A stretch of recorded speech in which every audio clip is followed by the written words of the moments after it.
Joining me now with his reaction, former Republican presidential candidate Pat Buchanan and author of the new book, Nixon's White House Wars.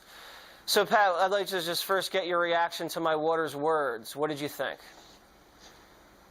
I think you're right. I've never seen such vilification, hatred, and bile directed at a president of the United States. It really almost exceeds what happened to Richard Nixon in his final days. And secondly, Jesse, look, we have real violence going on in many of these demonstrations against Trumpites who are out demonstrating on the weekend. You have battles, you have brawls, you have fist fights.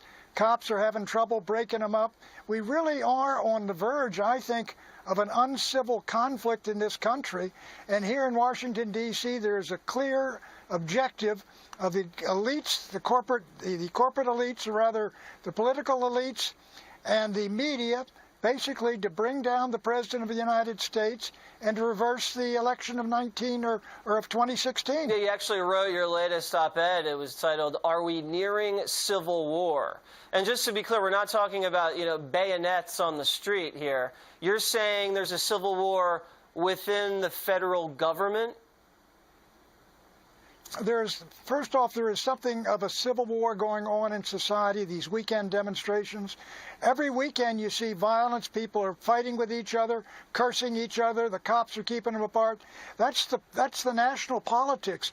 But here in the city itself, we have a civil war, I would say, inside the government of the United States, where the deep state, the permanent regime, is leaking criminally to the media to bring down the President of the United States, who was elected by the American people. Mm-hmm. There's a real contest on now whether Donald Trump will survive his first term.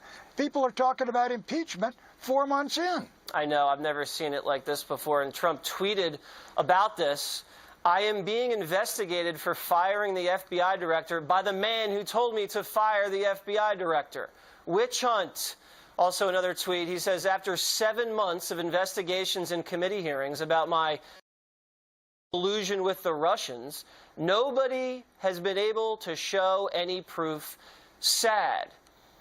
Is there any way besides Twitter the president can fight off this regime change attempt, in your opinion? Well, listen, the collusion that is going on is between leakers who are breaking the law, leaking state secrets to the press that go on the front page and damaging the President of the United States. I think the President and his staff, or the Attorney General and Department of Justice, should run down these leakers and prosecute these individuals and expose these individuals. But the truth is that this is going to go on. There's a real battle. I mean, Donald Trump won the election, and there's a real battle ongoing, Jesse, for him to retain the presidency of the United States. Now, take a look at when you talk about, interfering with FBI investigation. That's been going on a year. Mm-hmm. No collusion has been exposed.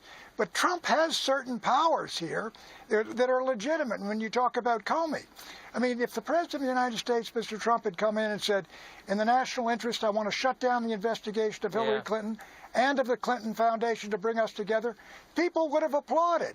He has not exceeded, in my judgment, his authority at all, and they're talking impeachment. I know, and you know what? If they want to play hardball like that, the president could, reopen up an investigation into Hillary's email, or open up an investigation into the Clinton Foundation.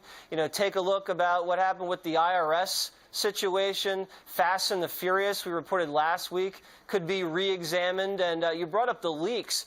Major Washington Post leaking going on daily. You had, one about Jared Kushner, potentially, and, this other obstruction of justice situation that Mueller is now looking into. These are serious leaks that are coming out, designed, in my opinion, to undermine the President of the United States from within.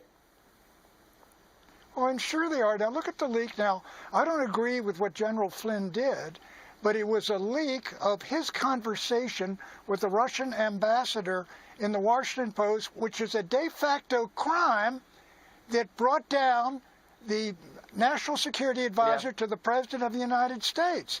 I mean, and excuse me, what Bob Dole used to say, where is the outrage here?